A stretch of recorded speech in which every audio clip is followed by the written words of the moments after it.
Alright, here we go. Another amazing game that is quite an anomaly in several ways. First of all, it doesn't begin with my opponent casting Soul Ring. Second of all, the replay does not bug out despite being fairly long. This is a hell of a game. Begins with me losing the die roll. So, here's the hand. Decent. Like a little over 50th percentile probably. I've got multiple colors of mana and 2 good accelerants. A little slow, but hard to say exactly how good it's going to be until we see what he's up to. He's got Janara, which in my experience is generally played by good players. There aren't too many bad decks that use this commander. So I expect that I'm in for a decent fight. So here we go. Put it down here. I can't do anything if I do that. Let me make it smaller. Blink. Okay, there we go. Alright, here we go. So, he starts with a Guild Gate, which is actually kind of, to me, almost telegraphs a bad player. Because I think the Guild Gates are garbage.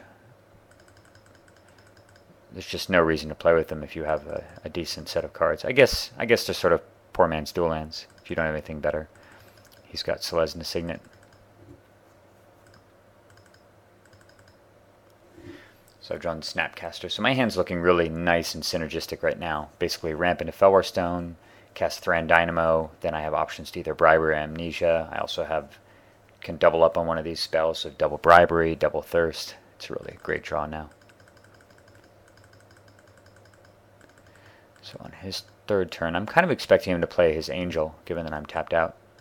But he does not. He casts Nevermore, which is, in my opinion, a fairly mediocre card in general, but it's quite good against Nin, obviously, because I rely on my commander a lot, and I don't have very many ways of killing enchantments. In fact, pretty much none. I have to depend on him to do it for me, but that's what Bribery's for. So I just ramp into Dynamo.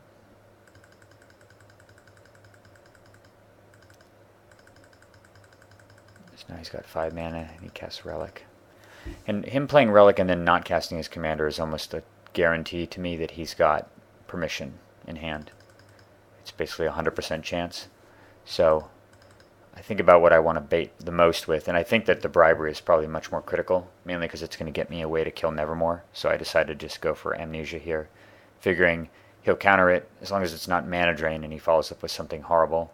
I should be fine. I don't have any counters of my own, but it'll at least get a counter out of his hand. Oh wait, or maybe not. No, I guess I was thinking about going Factor Fiction at the end of the turn. So he plays this guy, and I Factor Fiction in response. I'm not honestly that afraid of the Janara yet, but it can be a problem later on in the game. But my hope here is to flip maybe 2 counters and have him give me a very advantageous pile to try to get the Angel out. I get just Pact of Negation, which is decent, but not safe to screw around with. He does a pretty good split, I think. Puts the Pact with the Mox Diamond. Obviously, I take the land and the Impulse.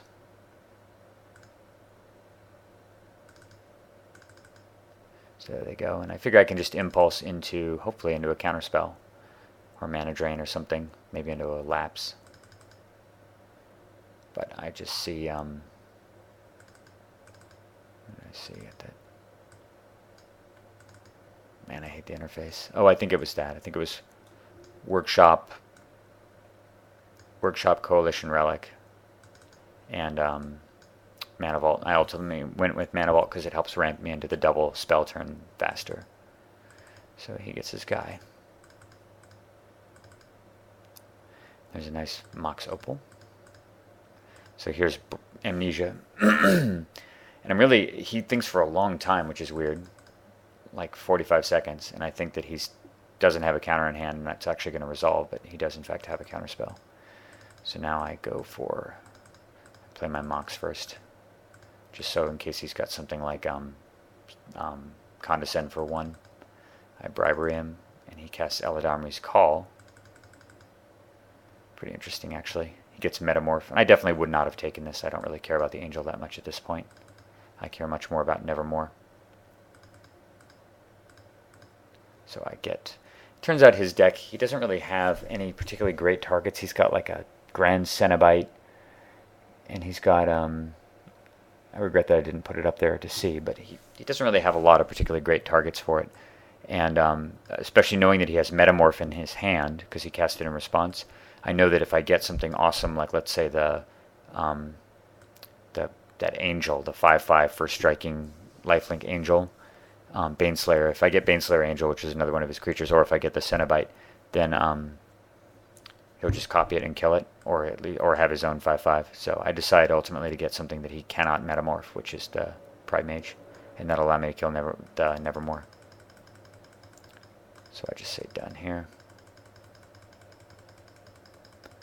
Hits me for 3. I've only taken 3 so far from it. And he top decks this damn thing. Ugh. My heart just sinks when he plays this. Obviously, it's so strong against me right now, given that a lot of my mana, like half of my mana, is artifacts. And yeah, he definitely top decked this. I saw it in his deck when I briberied him, and considered taking it actually because I could use it to kill Nevermore as well. So end of turn. My plan here now is to there's a hinder on top, so I keep that. Plan is to just go Nin on him, and he's got a spell crumple, which is unfortunate, and I can't let him bury Nin, so I have to counter. So even if he kills the Thran Dynamo, I untap my mana vault already, so I've got 3, 4, 5, 6, 7, 8, 9, 10, 11. I can still draw 9 cards off of Nin if he doesn't have some sort of instant way to kill it, and I figure that's probably going to be enough to win the game, even with the active Trigon out. So in his turn, he's got, Bant Charm. Sigh.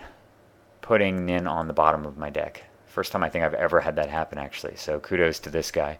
And I thought for a second about maybe Snapcastering and Pacting, but I realized that if I Snapcaster and Pact, basically I'm going to have to use the vault to do that. I get Nin back, like he's not buried, but at the same time I lose 1, 2, 3, 4, 5. This is going to get shut off because he's going to kill it. 1, 2, 3, 4, 5. I basically have 2 mana left for my next turn, and if he's got any type of follow-up, and this thing's going to get big quickly anyway, it's basically just going to time walk me, and I'm not going to really be able to do anything with Nin once all my mana artifacts are dead.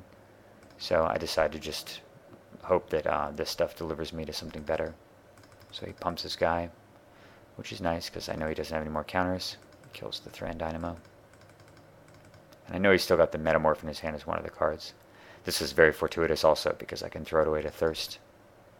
So I Thirst, and I get my own Metamorph, and a land, and Cryptic Command. Very nice. Throw away the Wayfarer's Bauble. And copy. Correct decision is that guy, because I need a blocker. So I've got Cryptic Command to guard me a little bit here. He forgets to charge at the end of his turn. I don't think it really matters a lot. Draws a meaningless Strip Mine, attacks with both. I just block. So he casts Metamorph. And I'm thinking about what he would copy here, but ultimately it seems like the right decision is to copy his own Trigon Predator. So now I've got 2 of them to deal with, and then he starts eating my artifacts anyway, including the one that's blocking, so I have to counter it, and hope he doesn't have a counter of his own. And it's a no-brainer to draw a card. Untap the vault again.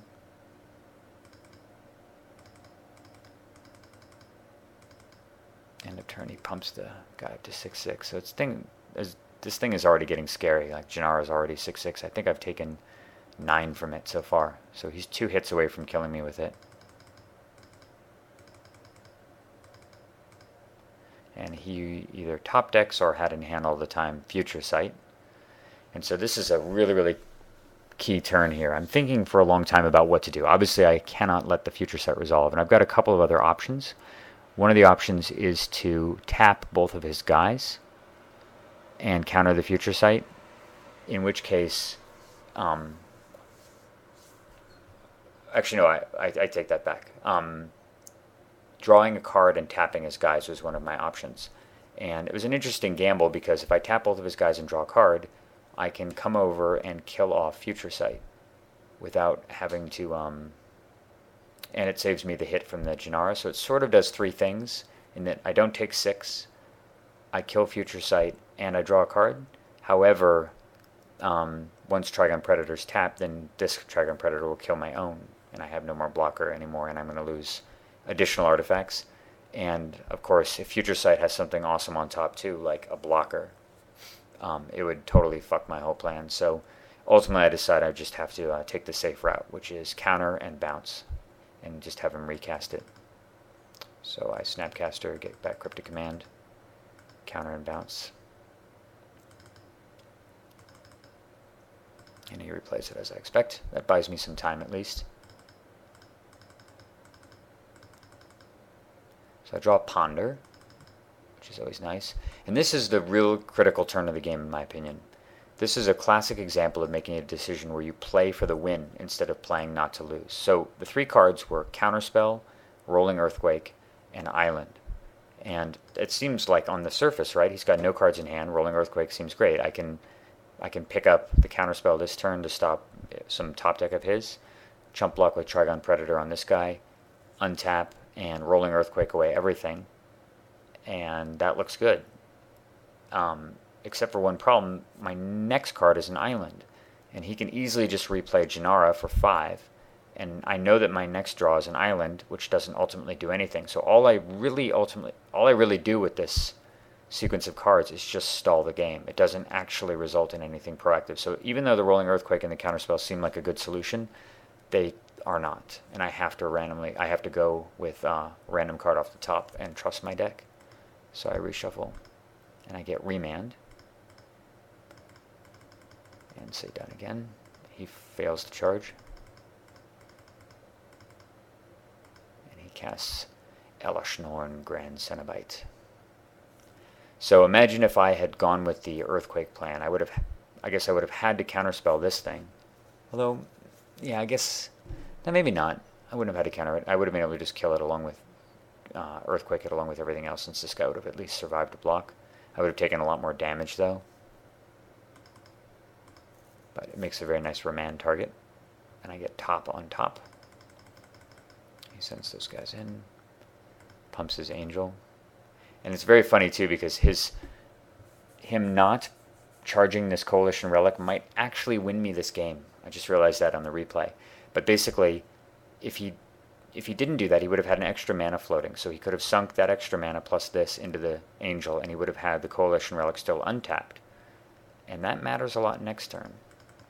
So I block, I take more damage. I'm now at 15 life, or I've taken 15, so one more hit from this thing and it's game over. But I've got a lot of cards to look at still, so there's still hope. I get Mana Crypt, not really ideal. Play the top. And I get Jace, Island, Mana Leak. Pretty damn good. So a few options here. I can throw down Jace and bounce the Angel, but I know he's got this stupid Cenobite in his hand. And that's certainly coming down next turn. So the play is draw a card, cast Jace, draw 3, put those 2 back, recast the top. So now I've got Mana Leak, and that's why it matters so much here. And I look at the top just for good measure to see if the top card has something amazing in it, like say Treachery, or 3 down. In fact, it does have Fire Ice, which is really nice too. Send in my mage for no reason. So he doesn't draw land, and he taps 7. Notice 2 untapped. So had he done that play that I talked about, pumping with the extra mana off the charged relic, he would have had an extra mana this turn, and Mana Leak would not have worked, which would have dramatically changed this game. Fortunately, I'm able to Mana Leak. So he pumps this guy again, and in response, I draw a card off my top and ice it.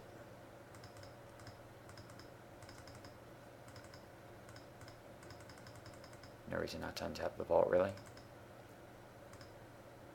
Play that. Look at the top. Nin the Pain Artist has returned. Excellent. So now at this point, all I need to do is stall 1 turn. I play Nin after bouncing his guy. He has 1 random card plus his commander in hand. Cannot threaten lethal damage. he says, good game, nothing.